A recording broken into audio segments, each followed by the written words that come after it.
Gracias por estar en sintonía de UTV, el canal universitario de la cultura, y de su programa Diálogos entre Libros. Hoy tenemos un invitado de lujo. Está con nosotros el investigador y docente universitario Bernabé Malacalza. Gracias por aceptar esta invitación. No, un placer, gracias por la invitación.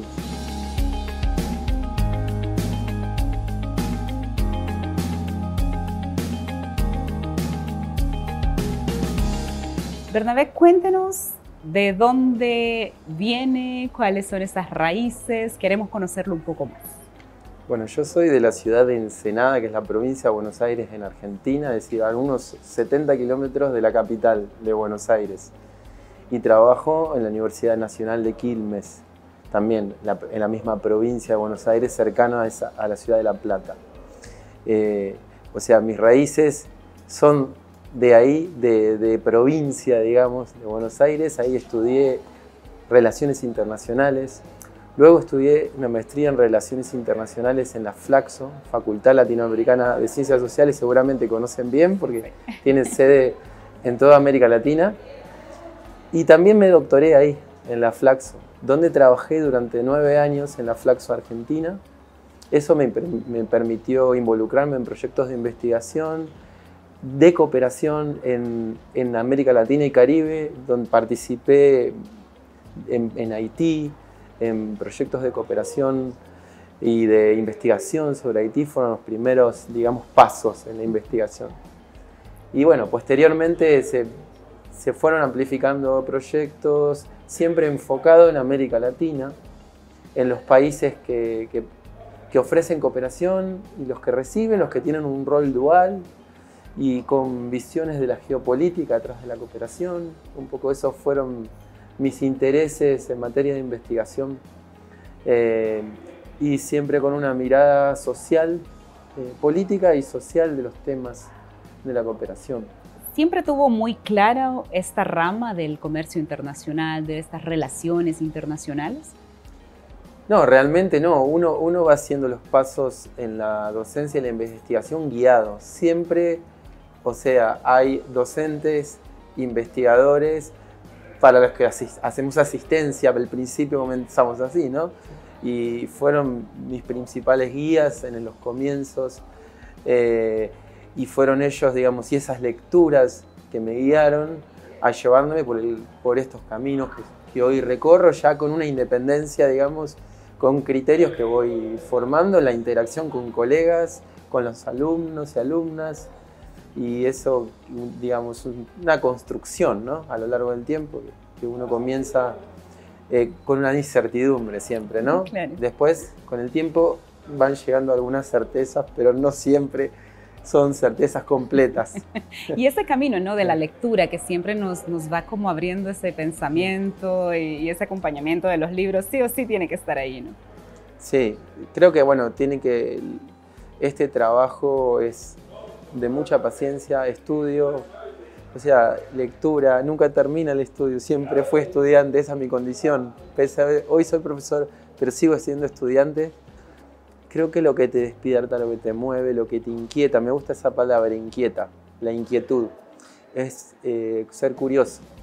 Todo el tiempo ser curioso, esa filosofía de preguntarse todo el tiempo, ¿por qué?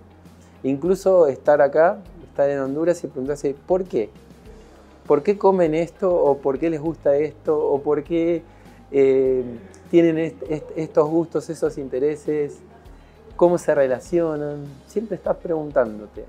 Creo que eso es, digamos, un poco la motivación de la ciencia social en general, ¿no? Preguntarse por cómo nos relacionamos humanamente y cuáles son, digamos, las motivaciones atrás de esos vínculos. Y buscar, ¿no?, esas redes que nos conectan, pero que al mismo tiempo en algún momento nos diferencian, ¿no? Sí, exactamente. Tenemos puntos en contacto y también tenemos diferencias. Y en la comparación, que la comparación es fundamental. Siempre estamos comparando. Si uno dice Honduras es así, es porque está comparando con otros países o con el propio. Y cuando uno dice el propio, mi país, Argentina, es así, porque estoy comparando. Hay una frase que me encanta de Seymour Martin Lipset, que es un politólogo norteamericano, muy conocido en la ciencia política que dice: quien conoce un solo país no conoce ninguno. Entonces, Claro.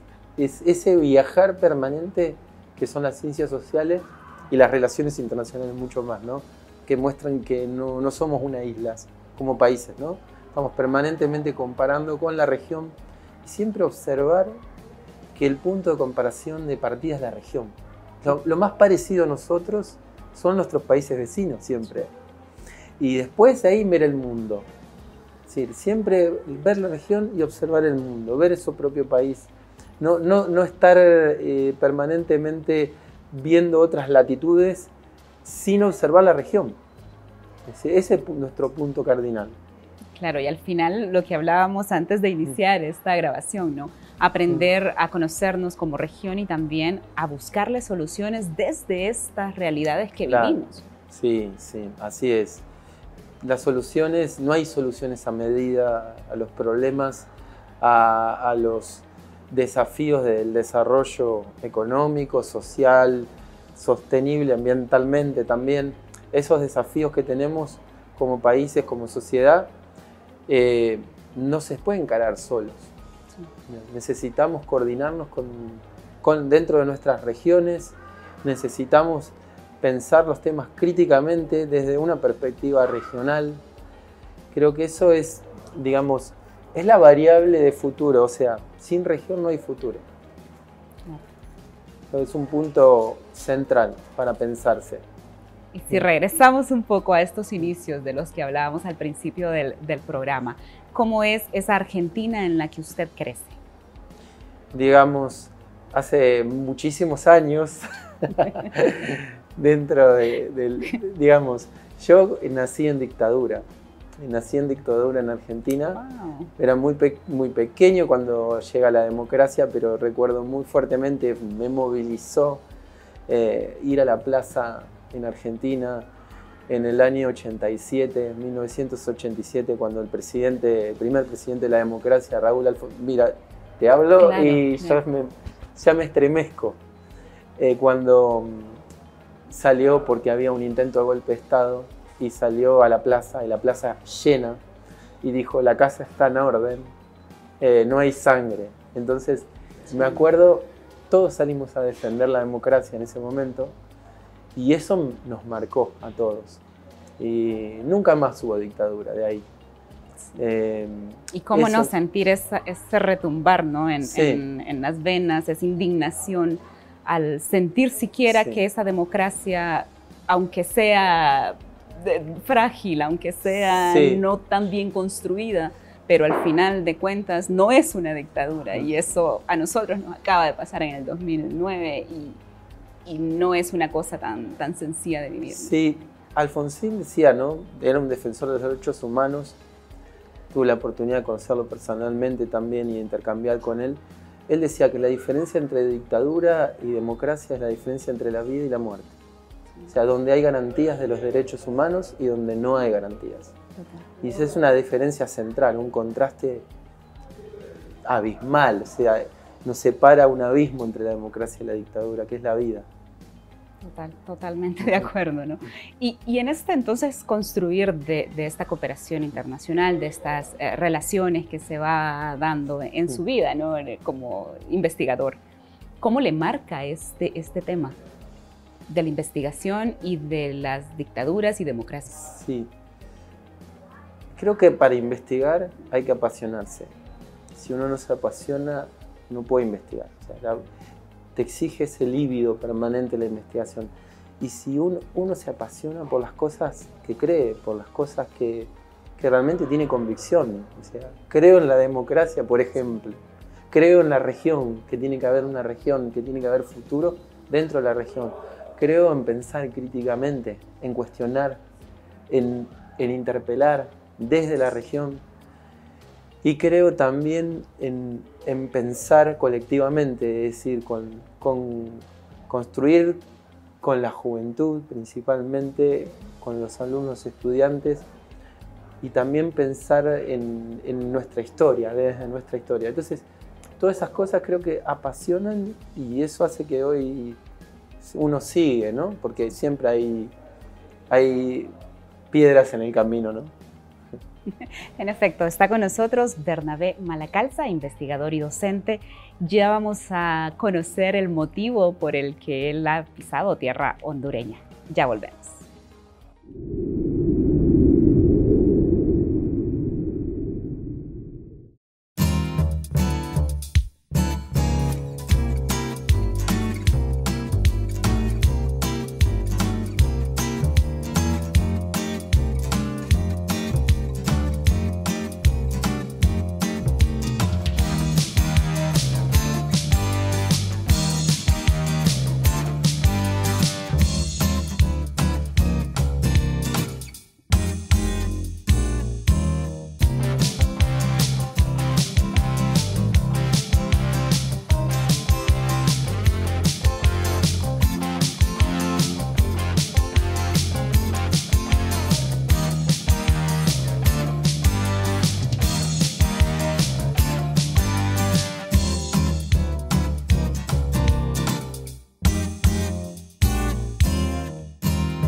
El sentimiento Puma nos une. Visita la librería universitaria y adquiere los diferentes accesorios que nos identifican como verdaderos Pumas. En la librería universitaria encontrarás camisetas, sudaderas, uniformes quirúrgicos, gorras y mucho más. La librería universitaria te espera de lunes a viernes de 8 de la mañana a 3:30 de la tarde.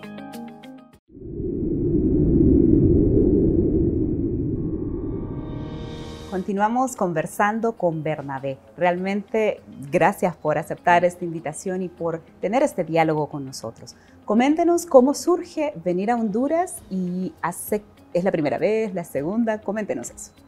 Es mi segunda vez en Honduras, porque tuvimos pandemia en el medio y las clases fueron enteramente virtuales, pero siempre fue la primera clase allá por 2018 de la maestría. O sea, tuve ese honor de ser la primera clase del curso de maestría allá, decía, por el 2018.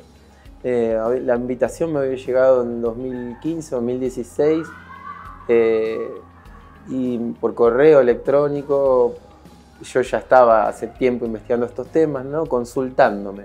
Estaba la posibilidad de invitarlo, ¿usted aceptaría? Sí, con todo gusto. Pero claro, se llevó unos años a que se ponga en marcha la maestría.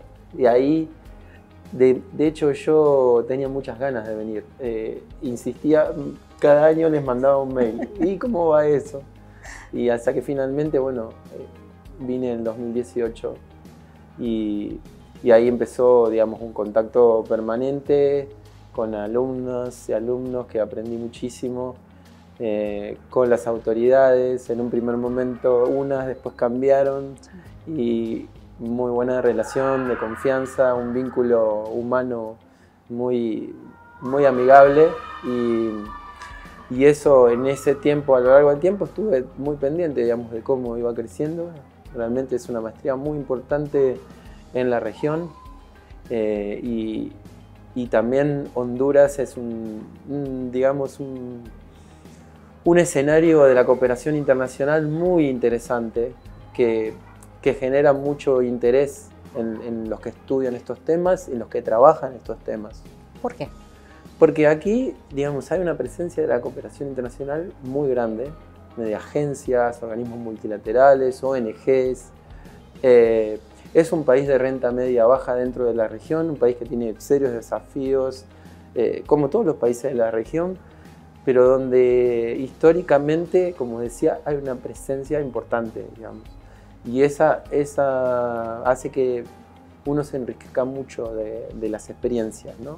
De todo tipo, ¿no? Experiencias que son de fracaso, claro, y de éxito, y traumáticas, no traumáticas, o sea, hay un aprendizaje que se da en estos temas que no se da de esta manera en otros países, porque no tienen esa, digamos, esa cultura de la cooperación con lo bueno y con lo malo, ¿no?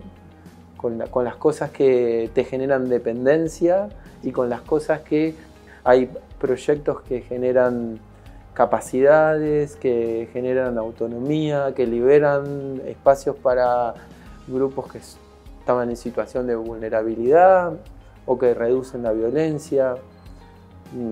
Pero bueno, son esos contrastes que también ayudan a pensar. ¿Y usted había conocido o estudiado antes Honduras o en el momento que le llegue ese correo inicia ese estudio de nuestro país? No específicamente con el enfoque en Honduras, pero sí de Centroamérica. Había estudiado Caribe principalmente, ¿no? Y sí de Centroamérica, sobre todo la relación, la presencia militar de Estados Unidos acá y cómo eso impactaba en los temas de seguridad, la agenda de seguridad por sobre la agenda del desarrollo en muchos temas. Siempre fui estudioso de las políticas exteriores de Estados Unidos, entonces siempre era la zona, digamos, sí, por defecto de donde estudia esa presencia, ¿no? Fuerte, por la cercanía también, ¿no? ¿Y qué lecciones siente que ha dejado este trabajo que viene desarrollando en Honduras y en la maestría en cooperación internacional? Yo aprendo permanentemente de las alumnas y alumnos. Hay un ejemplo, ¿no? que siempre antes de venir acá decía América Latina, la región más desigual del mundo, ¿no? Y las alumnas me decían, y la más violenta. Entonces, aprender de eso, a interpelar categorías como esas categorías imposibilistas que dicen Honduras Estado fallido, digamos, no hay nada más que hacer. Las soluciones a medida son la intervención militar o la militarización, todo lo que tiene que ver con la mano dura o, digamos, la ausencia de libertades. Bueno, entonces todo eso me ayudó mucho a pensar y a pensar conjuntamente, ¿no? Pensando que esas categorías reducían el espacio de las personas, de encontrarse que tienen muchísimos potenciales y que es un país bellísimo, pese a todos los desafíos que hay y que son desafíos que además son comunes para otros países de la región.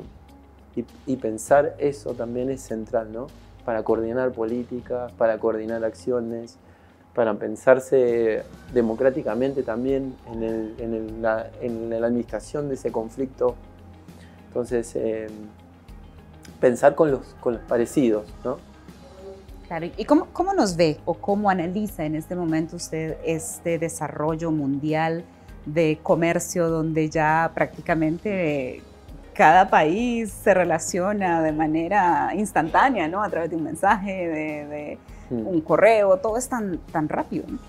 Sí, bueno, hoy en el mundo hay dos grandes revoluciones, digamos, en un contexto de crisis mundial, con una guerra global, ¿no? Que es la guerra de Ucrania, que tiene impacto global, inseguridad energética, alimentaria, costo de vida, ese gran desafío que tenemos hoy todos los países de la región, el aumento del costo de vida.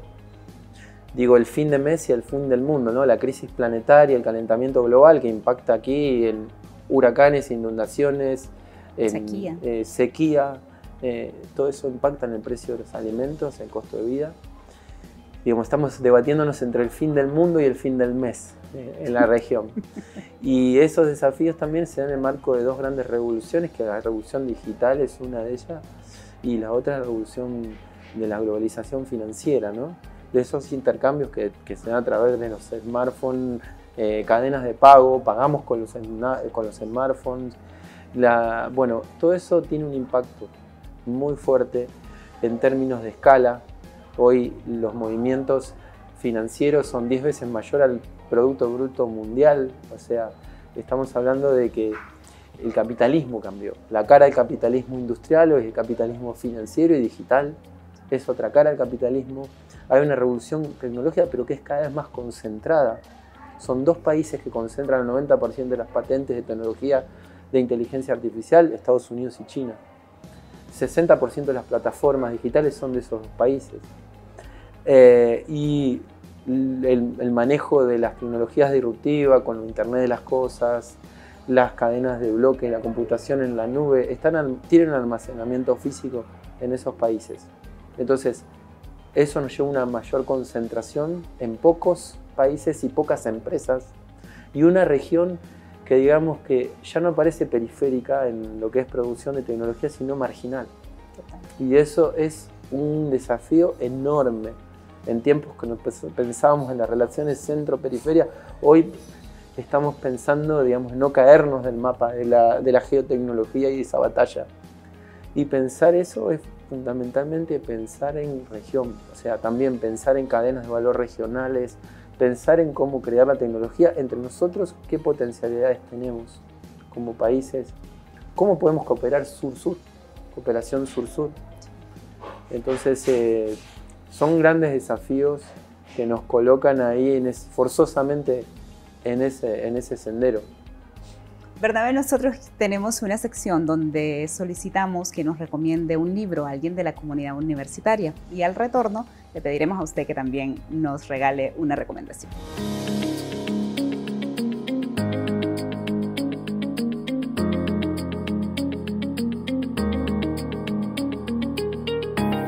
Hola, mi nombre es Isis Carminda, estudiante de la carrera de Psicología de segundo año. Yo vengo a recomendarles Alicia en el País de las Maravillas. Puede que los libros de fantasía o cuentos de hadas sean considerados para los más pequeños, pero la realidad es que no. Todos llevamos a un niño dentro que deberíamos seguir alimentando y queriendo. Leer unas páginas de este maravilloso libro en una tarde antes de dormir por las noches puede que nos ayude incluso a aliviar el estrés, recordar por qué estamos parados donde estamos y el niño que solíamos ser desde antes. Yo les recomiendo Alicia en el País de las Maravillas porque todos deberíamos seguir teniendo la ilusión de leer las páginas de un libro de cuentos, así como de un niño. Yo pensando, digamos, un poco en los temas esto que acabamos de conversar y los temas de interés de la maestría en cooperación, pienso en un libro que es provocador, me gusta esa palabra, suscita el libro, que es un libro provocador ya en el título, que es de David Soch, un investigador con doble G, holandés, en estos temas de cooperación, que se llama Dar y Tomar, ¿qué sucede con la ayuda internacional? Y es un libro muy crítico de cómo funciona lo que él llama la cadena de ayuda, la industria de la ayuda, y cómo también deja algunas pistas sobre cómo poner patas para arriba ese sistema para interpelar y ver que hay otras formas posibles saliendo de esas cadenas de dependencia donante-receptor, cadenas verticales, y pensar en la cooperación más horizontal. Creo que ese libro es provocador. Excelente. Lastimosamente ya no tenemos más tiempo en este programa para seguir conversando sobre estos temas que realmente ponen los puntos en las i, sobre todo en este tema de depender, ¿no?, de esta cooperación que hay en nuestro país.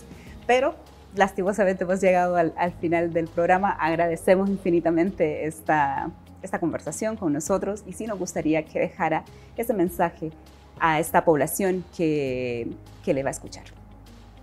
No, mi mensaje simplemente es de agradecimiento a Honduras, que como digo es un país bellísimo y del que hay mucho para aprender. Decía, Honduras no solo tiene para recibir cooperación, tiene para dar cooperación, que es un punto fundamental para pensar el futuro. Tiene mucho para ofrecer. Muchísimas gracias.